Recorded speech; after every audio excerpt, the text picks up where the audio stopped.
Hey, what's going on, my people? We back with another video, and I'm here to watch this video, man. And man, I don't understand the people, man. I don't understand what's going on. Is it the stuff they putting in something, or something they consuming? But this is some weird stuff, man. But without further ado, man, give this video a thousand likes for me, man. Give this video a thousand likes for me, man. I really appreciate that. Let's get that. Let's make that happen for me. And let's look at this video. Also see no physical evidence tying Raymond Childs III to those weapons.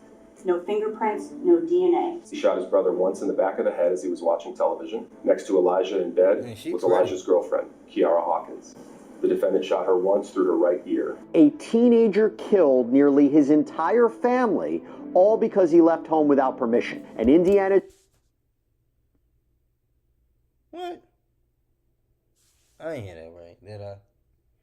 The one thing you did not just hear that right. Nearly his entire family. Once through her right ear. A teenager killed nearly his entire family, all because he left home without permission. An Indiana jury has just convicted now 21-year-old Raymond Childs III of murdering 6 people, including a pregnant woman who was nearly due to give birth amid what prosecutors allege was an argument that turned deadly. We're going to sit down with criminal defense attorney Bob Bianchi to get to the bottom of this case and look ahead to the sentencing. Welcome to Sidebar, presented by Law and Crime. I'm Jesse Weber. A jury deliberated for just about 3 hours before convicting 21-year-old Indiana man Raymond Childs III of 6 counts of murder and the brutal slaying of his own family members. And his conviction came months after a judge declared a mistrial the first time around after a witness in his first trial verbally confronted him in front of the jury. So the 21-year-old was arrested a day after this horrific crime back in January of 2021, where he fatally shot his father, Raymond Childs Jr., his stepmother, Kazi, the couple's daughter, Rita, son, Elijah, and Elijah's 19-year-old girlfriend, Kiara Hawkins, who was pregnant. She was just about to give birth. What in the world? What in the world, my brother? My brother. That is some tough skin. And then he about to just sit back and do the time for it.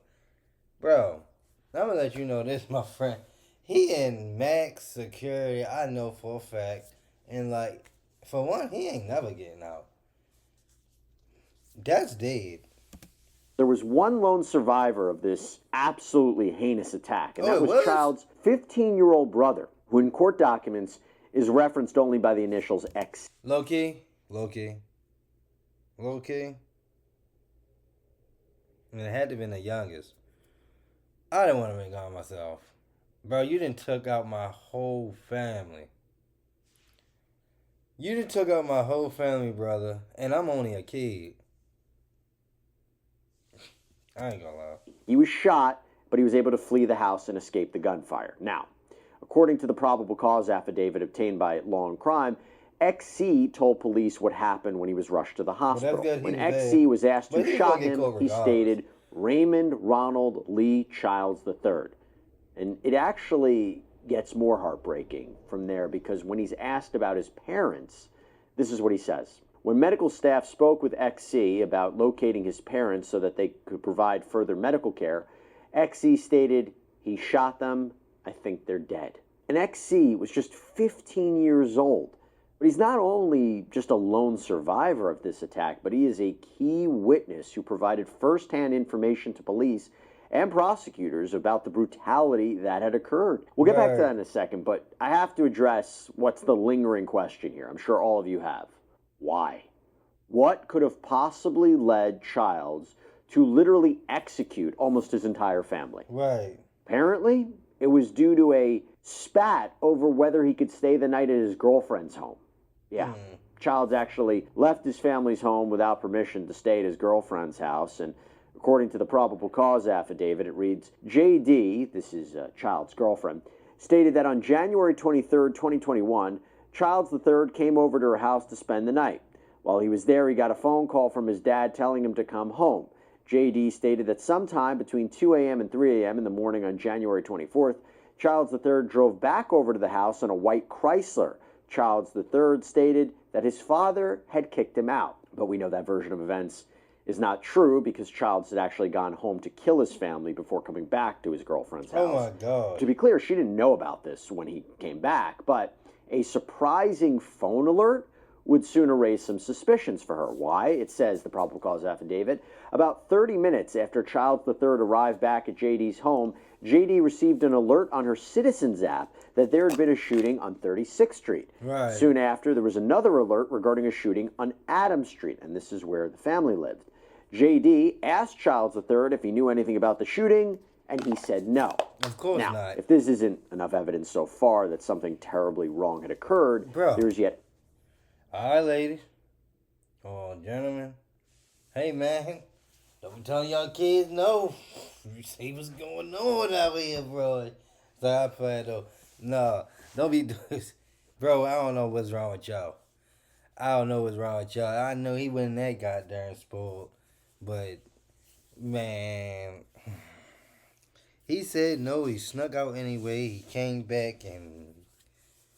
Bro, that kitty was that good.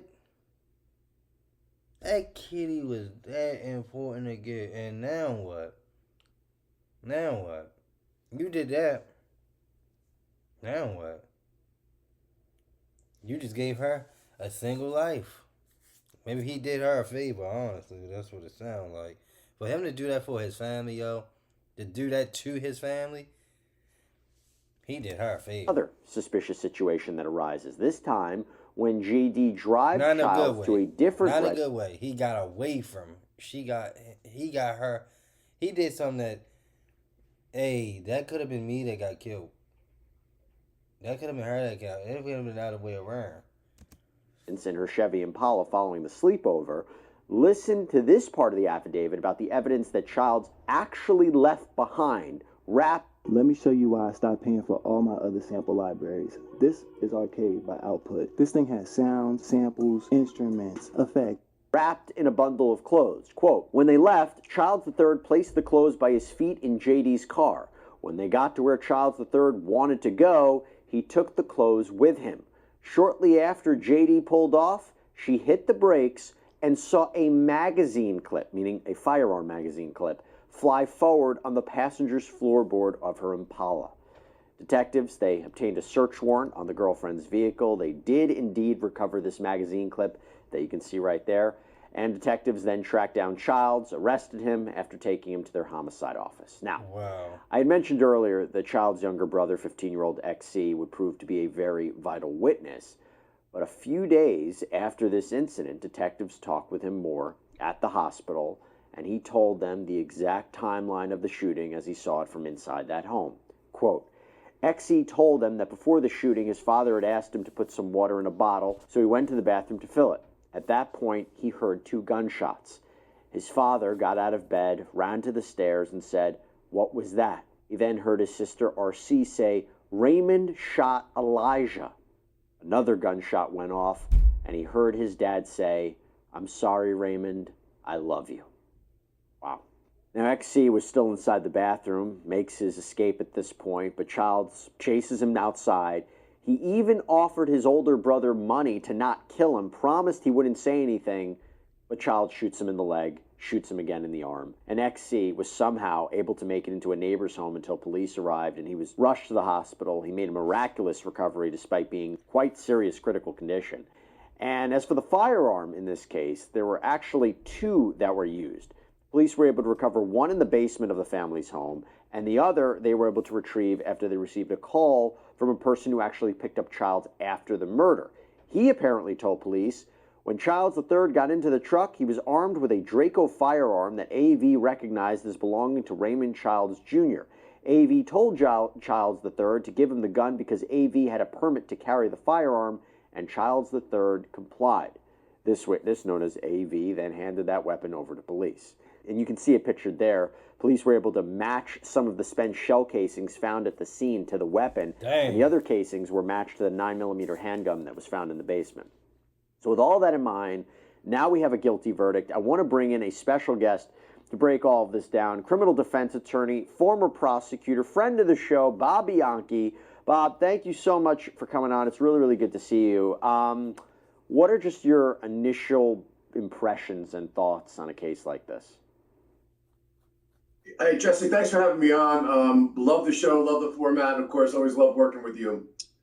I think that when you get to be my age and you've been doing homicide work as a trial lawyer, both as an assistant prosecutor when I first started my career, now advancing some decades later and having done it on the defense side, the thing when I was reading this that struck me was the senselessness with the murder cases that we see today. And this one is probably about as senseless a murder case than I've ever either handled or reviewed. And what I mean by that is when I was in the homicide squad when I first started out, we would kind of like case compare, and we would say, oh, this case is really crazy, or this one's got some, something interesting element to it. I know that sounds kind of macabre, but this is what you do when you're handling murder after murder after murder.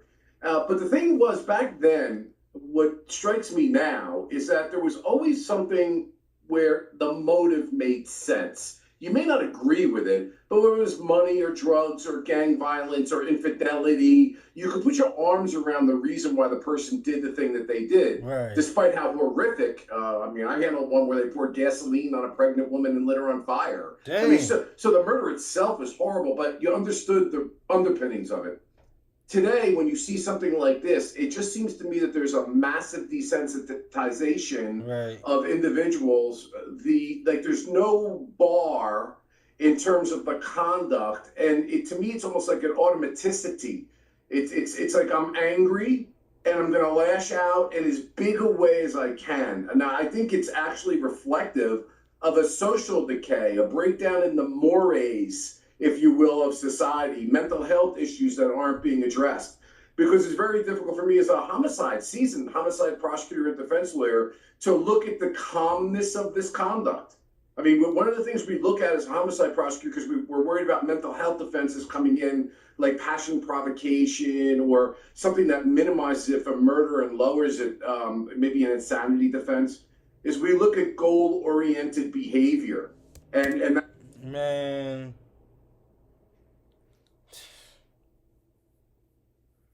I don't get this, brother. I don't get this, brother. I don't get it. Like, I don't see how lashing out to kill your people. Jesus Christ. Man, anyway, man. I can't go through this one. And just think of this, yo. Like, he said he a lawyer on this type of stuff. Like, you just gotta sit up here and listen to senseless murders all day long. People trying to come up to you and you can help them. Especially if you the what they consider the best around. You gotta sit up here and listen to senseless murders all day over some get back. Man.